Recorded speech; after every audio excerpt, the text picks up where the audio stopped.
सभापति महोदय, सबसे पहले तो मैं आपको धन्यवाद दूंगा कि आपने मुझे राष्ट्रीय राजधानी क्षेत्र दिल्ली अनाधिकृत कॉलोनियों में निवासियों के संपत्ति के अधिकारों की मान्यता विधेयक 2019 पर जो महत्वपूर्ण चर्चा चल रही है, पूरा देश देख रहा है कि 30-40 साल से जिन अनाधिकृत बस्तियों को लेकर दिल्ली में हमेशा आंदोलन होते रहे,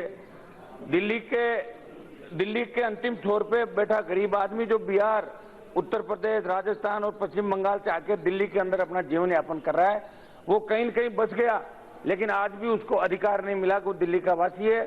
प्रधानमंत्री जी की बहुत बड़ी सोच है कि प्रधानमंत्री आवास योजना गांवों के अंदर जो 1 करोड़ से लगभग मकान स्वीकृत किए, 27 लाख बना के दे दिए और 50 लाख से ज्यादा बन के तैयार। ये तो हो गई ग्रामीण लोगों के लिए गांव की योजना। और दिल्ली के अंदर हर बार चुनावी नारा लगता था जब दिल्ली के चुनाव आते कि अनाधिकृत रूप से या जो कॉलोनियां बस गई सरकारी जमीन पे, दूसरी जमीनों पे, उनको हक देंगे। लेकिन कई सरकारों को देखा लगातार 20-25 साल से देख रहे हैं, 30 साल से देख रहे हैं, लेकिन किसी ने हिम्मत नहीं करी कि उन गरीबों को नियमन का अधिकार मिले, उनके बच्चों को सारे राइट मिले, वो अपने घर पे लोन ले सके, सारा काम कर सके, सरकारी जो फायदे वो ले सके। मैं धन्यवाद दूंगा प्रधानमंत्री जी को और हमारे जो शहरी विकास मंत्री हरदीप सिंह जी, इनको भी धन्यवाद कि मान साहब क्या तैयार हो गया, आगे क्या तैयार हो क्या? नहीं हनुमान जी तैयार हो गया क्या? आप इधर एड्रेस तो मेरे को आपस में बात नहीं। आपका ध्यान रखता हूँ। भगवान मान जी, भगवान मान जी बैठिए, आप बैठ जाओ। भगवान मान जी, भगवान मान जी बी सीटेड। आप पार्टी तो दिल्ली के बाहर है ही नहीं, क्यों परेशान हो रहे हो? तो दिल्ली में ही है, सीमित है आप तो। उतना तो हमारी खुद की पार्टी। हनुमान जी आप इधर देख के बात कीजिए। अरे यार, आप पार्टी जैसी तो हमारी खुद की पार्टी है, मत करो आप ज्यादा, आप खुद पार्टी लेके घूम रहे हैं, ठीक है ना? सभापति महोदय, मान साहब तैयार हो गए? हाँ। हनुमान जी आप चेयर को एड्रेस कीजिए, आप उधर ध्यान मत दीजिए।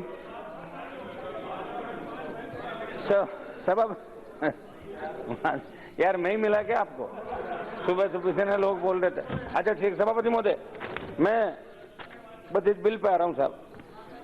मैं धन्यवाद दूंगा प्रधानमंत्री जी को कि दिल्ली के उन गरीबों की चिंता, अंतिम छोर पे बैठे इस देश के जवान गरीब किसान की चिंता निश्चित रूप से, हाँ विपक्ष वाले 2-3 दिन से इसलिए ज्यादा राजी हो रहे हैं कि 2-3 उपचुनाव जीत गए, कुछ महाराष्ट्र के अंदर कि हमारी शपथ होगी। आपने तो पूरा वहां मिक्स वेज बना दिया महाराष्ट्र के अंदर, तो क्या हो गया उसमें? कोई ज्यादा वो थोड़ी हो गया। इससे ज्यादा खुश होने की आवश्यकता नहीं, क्योंकि 2024 तक का पट्टा प्रधानमंत्री जी को देश की जनता ने दे रखा है। 2024 तक आपको चाहे आप कितना ही कुछ कर लो, बाइकाट कर लो, बाहर चले जाओ, उससे कोई फर्क नहीं पड़ने वाला, ठीक है ना? तो आप सुनते जाओ, हम आपको सुनते हैं, आप हमें सुनो। कितना आनंद आता बताओ आप। सभापति महोदय, मैं आपके माध्यम से बताना चाहता हूं कि इस विधेयक से दिल्ली की तमाम कॉलोनियां जिनके अंदर जो लोग रह रहे हैं, 40 लाख से ज्यादा आबादी प्रभावित होगी। 40 लाख लोग दुआ देंगे प्रधानमंत्री जी को कि हमेशा लोग वोट के लिए घोषणा पत्र के अंदर बात लेके आते हैं, लेकिन अनाधिकृत बस्तियों को नियमित किसी ने नहीं किया। तो बहुत बड़ी दुआ, गरीब की दुआ प्रधानमंत्री जी को लगेगी। इसके अंदर कॉलोनियों में रहने वाले देश के लोगों को जो कोने कोने से आके रह रहे हैं, सरकारी सुविधा का लाभ मिलेगा, मकानों की रजिस्ट्री करवा सकेंगे, बैंक से लोन ले सकेंगे, और इस सोच के साथ आज हमारी सरकार ये बिल लेके आई है। सभापति महोदय, संपत्तियों का पंजीकरण स्टाम्प शुल्क में भी इसके अंदर रियायत मिलेगी। महोदय, सरकार ने इसके साथ ही ऐसी कॉलोनियों के विकास और मौजूद अवसंरचना और जन सुविधाओं को भी बेहतर बनाने का फैसला किया। एक बात मेरे से पूर्व सांसद जो कही थी, निश्चित रूप से आज हर आदमी शहर की ओर भाग रहा है, उसका सबसे बड़ा कारण है कि रोजगार की तलाश में उसको शहर के तरफ जाना पड़ता है, गांव खाली हो रहे हैं। ये चिंता का विषय है।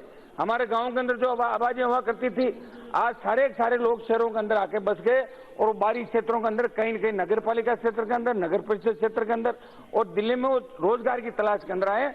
तो बेरोजगारी की समस्या के ठोस समाधान पर भी ये सरकार निश्चित रूप से काम करेगी, क्योंकि 70 साल के खड्डे भरने में 10-15 साल लगेंगे, एक दिन के अंदर नहीं भरे जाएंगे जो खड्डे खोदिए। एक मिनट सभापति महोदय, लेकिन प्रधानमंत्री जी निश्चित रूप से इस काम को करेंगे। इस निर्णय से 175 वर्ग किलोमीटर में फैली 1797 अनाधिकृत कॉलोनियों का नियमन होगा।